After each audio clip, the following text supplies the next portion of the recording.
Hello everyone, আমি সুকন্যা এবং আজকে নিয়ে এসে গেছি একটা দারুণ ভিডিও।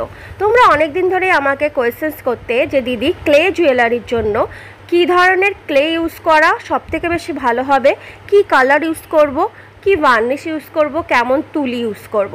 তো তার জন্যই তোমাদেরকে দেখাচ্ছি। দেখো, 3 ধরনের ক্লে আমি রেখেছি: polymer clay, air dry clay and molded clay. Okay, ফার্স্টে যেটা আমি তোমাদের সামনে দেখাচ্ছি এটা হচ্ছে যেটা বাচ্চাদের এয়ার ডাই ক্লে থাকে। এটা এয়ার ড্রাই, মানে এটা কিন্তু 2 দিন রাখলে শুকিয়ে যাবে, কিন্তু এই ধরনের জিনিসের ওপর গয়না তৈরি করলে কি ইফেক্ট হতে পারে সেটা তোমাদেরকে দেখাবো। এই যে ক্লেটা, এটা কিন্তু ভীষণই একদম smooth, moisturiser, enough moisturiser.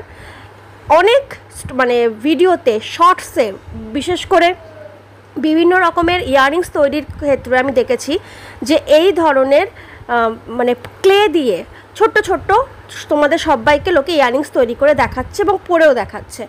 But এটা কি কাস্টমারকে দেওয়া যাবে? এই জন্যই কিন্তু এই ভিডিওটা। আমি এখানে দেখো ছাঁচ ইউজ করেছি। এটা তোমরা অনলাইন পেয়ে যাবে। তোমাদের কাছে এই প্রশ্নও থাকে যে দিদি ভাই এই টুলসগুলো কোত্থেকে পাবো? তো এই টুলসগুলো তোমরা অনলাইন পারচেস করতে পারবে।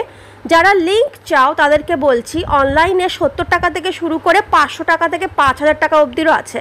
আমি যেটা কিনেছি সেটা অনেক কিছু নিয়ে লিটল বিট এক্সপেন্সিভ, অনেক রকম আছে। তোমরা যে আদৌ সেটা চাও, আর একখানা নিশ্চয়ই ভিডিওর নিচে কোনো 25 থেকে 30টা লিঙ্ক দেওয়া যায় না।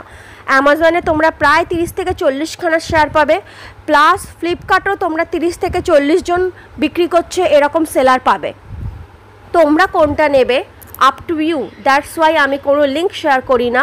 আমি অ্যাগেন রিপিট করে দিচ্ছি, ওকে, যেটা অ্যামাজন বা ফ্লিপকার্ট থেকে পারচেস করতে পারো। যারা জুয়েলারি র মেটেরিয়াল সেল করছে, বড় বাজার হোক, গড়িয়াহাটে হোক বা আদার্স যে জায়গায়, সেখানে তাদের কাছ থেকে কন্ট্যাক্ট করো, তাদের থেকে নিতে পারো। ওইটা প্রথমটা যেটা গেলাম সেটা হচ্ছে air dry clay.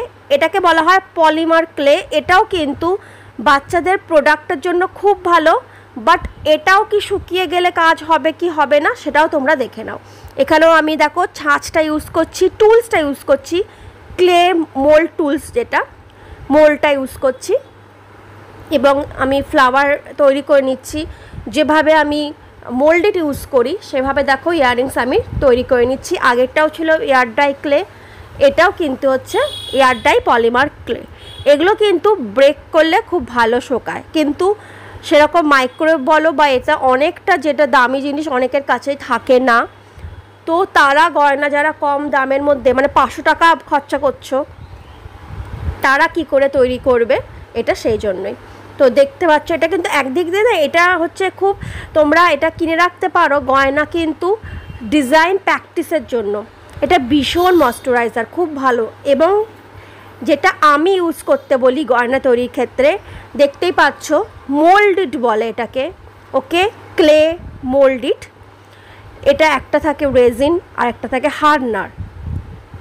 Raisin and hardener এই দুটোকেই সম পরিমাণে নিতে হয়, 1:1, মানে সম পরিমাণে নিতে হয়, একদম সমান পরিমাণে নেবে। একটু যদি এদিক ওদিক হয়, কোনোটা বেশি কোনোটা কম হয়, তাহলে কিন্তু ভালোভাবে শোকায় না। এটার প্রবলেমটা কি হয়, যারা হাতের কাজে অতটা মানে খুব এক্সপার্ট নও, আস্তে আস্তে করো, তাদের জন্য প্রবলেম হয়। তাহলে অল্প নিয়ে নিয়ে করবে, অল্প রেশিওতে করবে, কারণ খুব তাড়াতাড়ি শোকায়। তুমি কাজ করতে করতেই দেখবে শুকিয়ে যাচ্ছে এবং তুমি তখন সেটা দিয়ে নিজের মন পছন্দ ডিজাইন গড়তে পারছো না। তো তোমার হাতের কাজ যদি স্পিড থাকে তাহলেই করো, কিন্তু হ্যাঁ, কোনো নতুন কাজ করতে গেলে জিনিস একটু তো হলেও নষ্ট হবে, টুলস একটু হলেও ভাঙবে, বা চার্মস একটু হলেও জং ধরবে, খারাপ হবে, সেটা একটা ব্রেকেবল, এটা তোমাদের এটা মানতেই হয়। যে কোনো ব্যবসার ক্ষেত্রে এটা মানে সম্ভাবনা বেশি থাকে।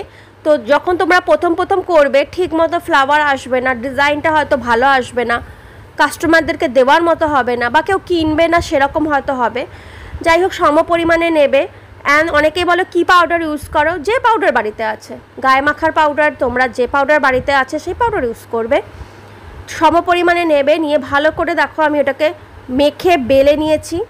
দেন আমি টুলস দিয়ে সেম আগেরগুলো তো যেই ফ্লাওয়ার ইউজ করেছি, এটাতেও সেম ফ্লাওয়ার ইউজ করছি।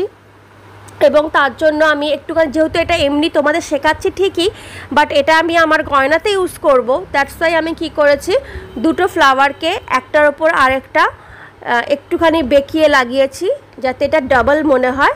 অ্যান্ড দেন আমার যেরকম দরকার সেই হিসাবে আমি এটা শুকিয়ে যাবার আগে ফুটো করে নিচ্ছি, একটু 3D এফেক্ট দিচ্ছি। এই যে 3টে ফ্লাওয়ারই তৈরি করলাম 3 রকম ক্লে দিয়ে, এই 3টে ফ্লাওয়ারকেই আমি রেখে দেব 24 ঘন্টা। 24 ঘন্টা পর তোমাদের সামনে আনছি। 24 ঘন্টা কমপ্লিট। 24 ঘন্টার পর এই ভিডিওটা। প্রথম ছিল এরকম ছোট্ট ইয়ারডাই ক্লে দিয়ে, জাস্ট দেখো কিভাবে 24 ঘন্টার পরও এক ঝটকায় ভেঙে গেল। নিশ্চয়ই এটা দিয়ে তোমরা কোনো ইয়াররিংসের ডিজাইন তৈরি করতে পারবে না। পুরো দেখো একদম যাকে বলে, এটা কিন্তু এয়ার ড্রাই, মানে হালকা হালকা ভেঙেছে। পাশেরটা পলিমার ক্লে, এটাও কিন্তু দেখো একদম ময়েশ্চারাইজার বেরিয়ে গেছে। এটাকে তোমরা ইউজ করতে পারো, কিন্তু হ্যাঁ এটাও কিন্তু বিস্কিটের মতো ভেঙে যায়, তো বুঝতেই পারছো। এটাও দেখো তোমাদেরকে সামনেই আমি দেখাচ্ছি। এটা তোমরা বাচ্চাদের যে স্কুল প্রজেক্ট থাকে তার জন্য বেটার। আর এটা না ব্রেক হয় না। অনেকে বলে পলিমার ক্লে ইউজ করো, করে সেটাকে ব্রেক করা যায়। পলিমার ক্লে ব্রেক করা যায় না, অন্য একটা ক্লে আছে যেটা ব্রেক করা যায়, মানে যেটাকে ওভেনে দিয়ে গরম করতে পারবে, ঠিক আছে। নেক্সট ওয়ান যেটা আমি দেখো তোমাদেরকে দেখাচ্ছি, যেটা ইউজ করেছিলাম মোল্ডেড ক্লে। ইটস আনব্রেকেবল, খুব চাপ না দিলে ভাঙবে না। তো অবভিয়াস ব্যাপার, এটা বেস্ট হচ্ছে যে কোনো গয়না তৈরি করার ক্ষেত্রে, শুধু তাড়াতাড়ি হাতটা চালাতে হবে। আই হোপ তোমাদের কাছে এবার ক্লিয়ার।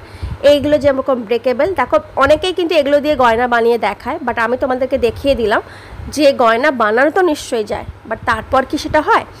এই ধরনের মোল্ডেড ক্লে দিয়ে দেখো আমি কত ধরনের গয়না তোমাদেরকে ফ্লাওয়ার তোমাদের সামনে ধরলাম, যেগুলো তোমরা তৈরি করতে পারো। এবার অনেকেই আমাকে প্রশ্ন করে যে দিদি কি ধরনের তুলি বা কী পাউডার ইউজ করবে। এই দেখো ফেব্রিক অ্যাক্রিলিক কালার, এটা জলের রঙও বলা হয় থাকে, জল থেকে ওঠে না, জল লাগলে ওঠে না। দেন দেখো fabric glue, Fevicol, metal glue use করতে পারো। এখানে তোমার দেখাচ্ছি ভার্নিশ আর লোকাল পাউডার। ওকে, ভিডিওটা হেল্পফুল হলে চ্যানেলটাকে সাবস্ক্রাইব করো, আর ভিডিওটা প্লিজ প্রচুর শেয়ার করো। Thank you.